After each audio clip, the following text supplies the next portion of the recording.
Video stock पे आ रहे थे, वहाँ पे वहाँ से मुझे लगा कि पढ़ाने का तरीका भी अच्छा लग रहा है, तो मैंने online MCQ batch MCQ batch में आगम ने मैं एनरोल कर लिया था उस टाइम पे ऑनलाइन वीडियो देखने के बाद में।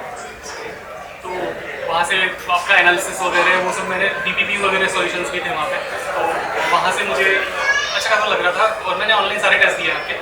फिर उसके बाद मेरे को एक टाइम पे लग रहा था क्योंकि मैंने BCA का भी अटेंड किया था, पर मेरा GK ना बहुत ही बेकार है, तो उस टाइम नहीं हो पाया।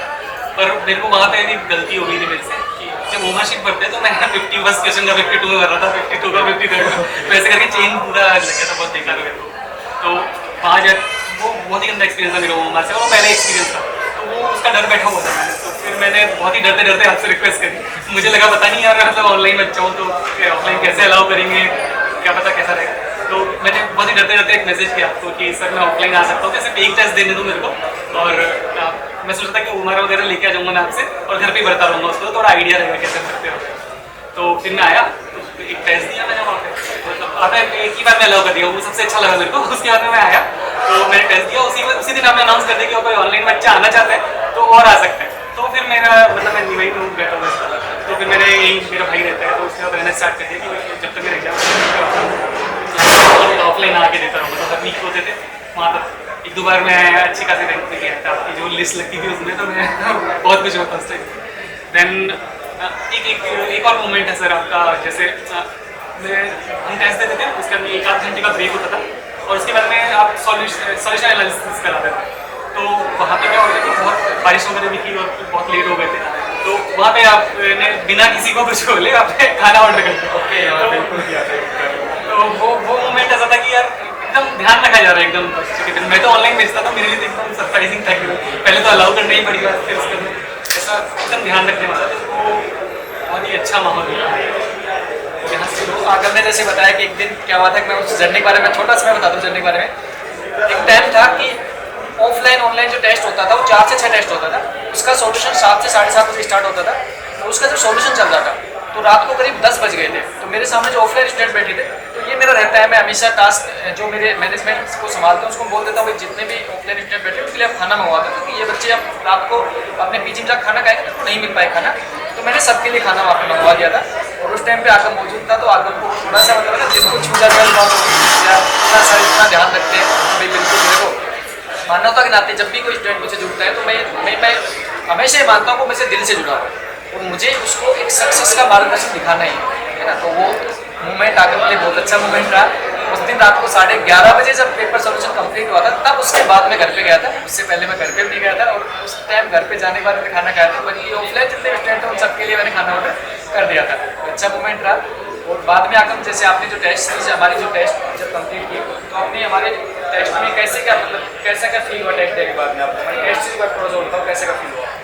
सर मैंने ऐसे और भी ऑप्शन एक्सप्लोर किए थे, पर उसमें मतलब मैंने एक ही टेस्ट ही दिया उनका, मुझे इतना अच्छा क्वालिटी लगा, क्योंकि जैसे मैंने RPSC का प्रोग्राम का पुराना क्वेश्चन पेपर दिया था ना, तो मुझे लग रहा था कि उस रेंज में मेरे मार्क्स आना चाहिए, उस लेवल की कॉम्प्लेक्सिटी होनी चाहिए किसी भी पेपर को मैं दे रहा हूँ, तो तभी वो जाके मैच हो पाएगा मेरा।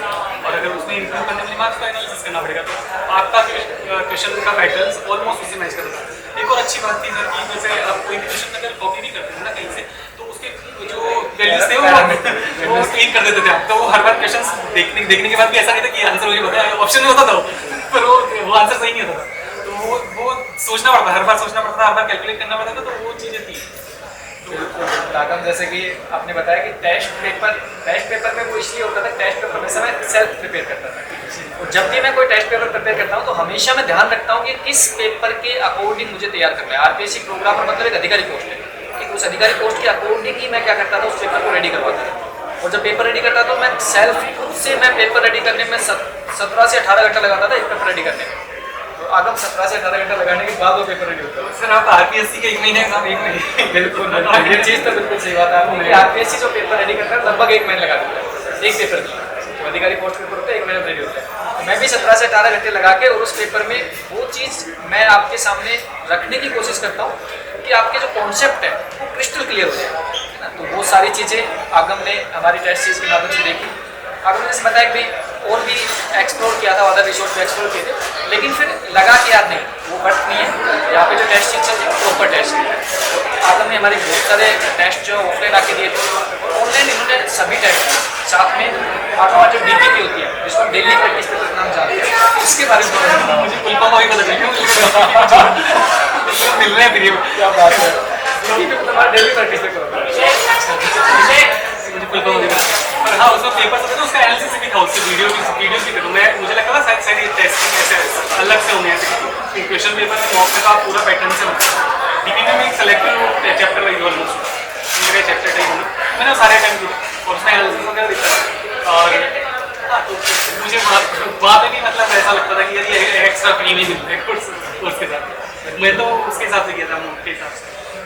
लागत जो आपकी सफलता की जर्नी है, इस सफलता की जर्नी में हमारे जो बाकी जितने भी जो स्टूडेंट इसको सेशन को देख रहे हैं, आगे इस सेशन को देख पाएंगे, क्योंकि आप फर्स्ट रैंक होल्डर हो और आपकी जो लाइफ की जो इंस्पिरेशन, जो आपकी जो जर्नी रही है, इसको बहुत सारे स्टूडेंट अपनी सफलता में शामिल करेंगे और वो भी इस मुकाम पे पहुँचेंगे, हमें सफलता मिले। तो आप उनके लिए क्या कहना चाहोगे, उनको क्या करना चाहिए? जी जो भी नए बच्चे हैं उनको ना, मैं चाहूँगा कि उनको भी नई नई टेक्निक से वो अवेयर होते जाएंगे। होता क्या है ना कि पहले जो चलता था स्टैंडर्ड बुक्स ही होती थी, इतना इंटरनेट की अवेलेबिलिटी भी नहीं थी। अगर अपन 2016 से पहले देखें जियो के, तो उस टाइम पे स्टैंडर्ड बुक्स ही दिया।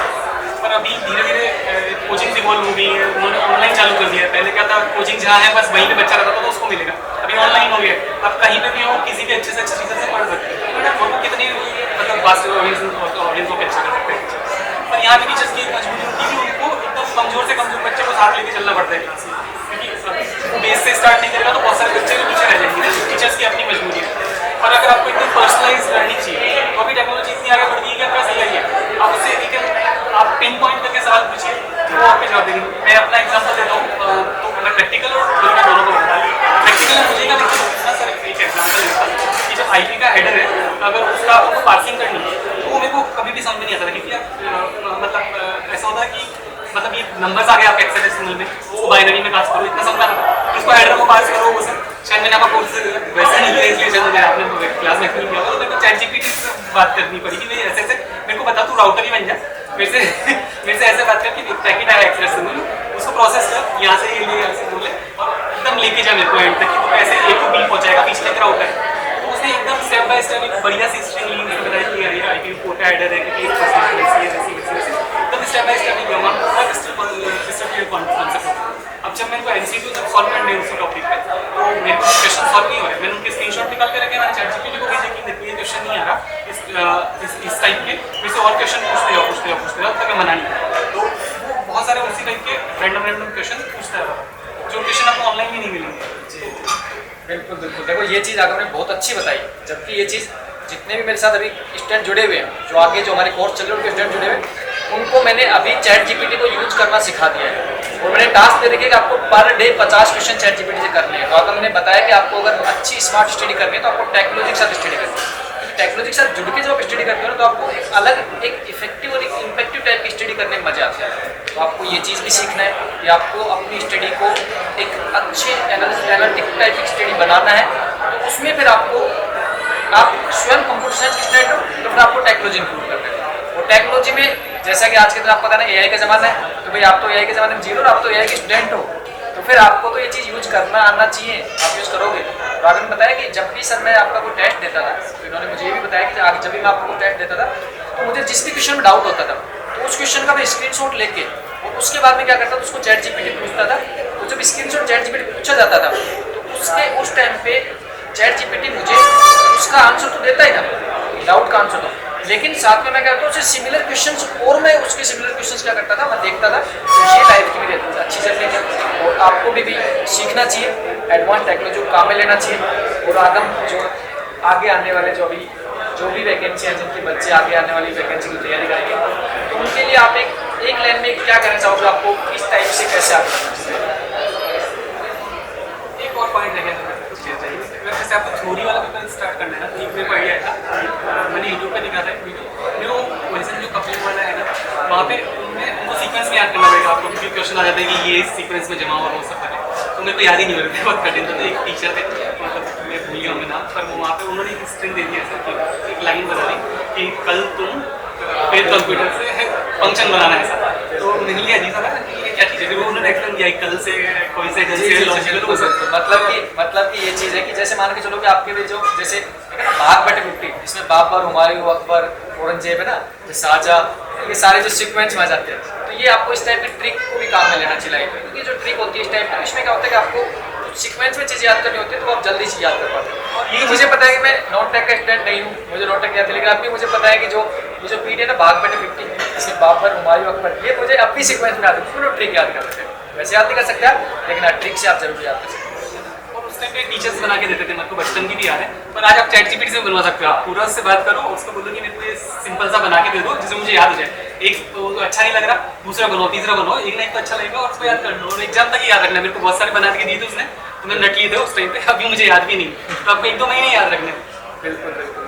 आगम कॉम्पिटेक में सुनील यादव सर के प्लेटफॉर्म पे आपको ओवरऑल जो आपकी जो जर्नी है उसमें आपको सबसे अच्छा पॉइंट क्या लगा कि यहाँ पे आपको ये लाइफ में मतलब लगा कि यहाँ जाके सर जैसे मैं बाहर दिखता हूँ तो ह्यूमैनिटी के तो जो एस्पेक्ट है वो एकदम टच करता है। तो वो बहुत ही एक्स्ट्रा ऑर्डिनरी है, वहाँ पे टैलेंट है। मैं रैंक नहीं करना चाहता, सॉरी सर। वो तो हमारे होता ही है। मैं हमेशा बोलता हूँ कि इंसानियत सबसे बड़ी चीज़ होती है, तो मैं तो ये चीज़ को हमेशा फॉलो करता हूँ। और जब भी कोई मेरे से जुड़ता है तो मैं से दिल से जुड़ता हूँ। ये तो बिल्कुल है हमारी चीज़। और सर जो आपके एफर्ट्स है वो तो एक्स्ट्रा ऑर्डिनरी है, वहाँ पे टैलेंट है। अगर आप सबके सहयोग से मेहनत करने का तो मेरा मन भी होता है और मैं बहुत अच्छी मेहनत करता हूँ और आगे वैसे मेहनत करता हूँ। चाहूँगा कि इस प्लेटफॉर्म को आप सबके सहयोग से बहुत आगे लेके जाएँ। तो कॉम्पिटेक ने जो ये अचीवमेंट प्राप्त किया है, फर्स्ट रैंक अचीवमेंट जो प्राप्त किया है, इस फर्स्ट रैंक अचीवमेंट के लिए आप सभी का सहयोग रहे और मैं लाइफ टाइम इस सहयोग के लिए हमेशा आपके सामने दंडवत रहूँगा। मैं चाहता हूँ कि आप सबका प्यार ऐसे हमें मिलता रहे और हम इस प्लेटफॉर्म को बहुत आगे लेके जाएँ। तो थैंक यू सो मच आगम आने के लिए, इस जर्नी को इतना खूबसूरत बनाने के लिए, इस प्लेटफॉर्म को इतना खूबसूरत बनाने के लिए। और आपका जैसा कि पीछे बैकग्राउंड में आप देख भी पा रहे हो कि हमारे इस प्लेटफॉर्म पे अब हमारे प्लेटफॉर्म की गरिमा फर्स्ट रैंक होल्डर आप हो और हम आपका आगे तहे दिल से स्वागत करेंगे।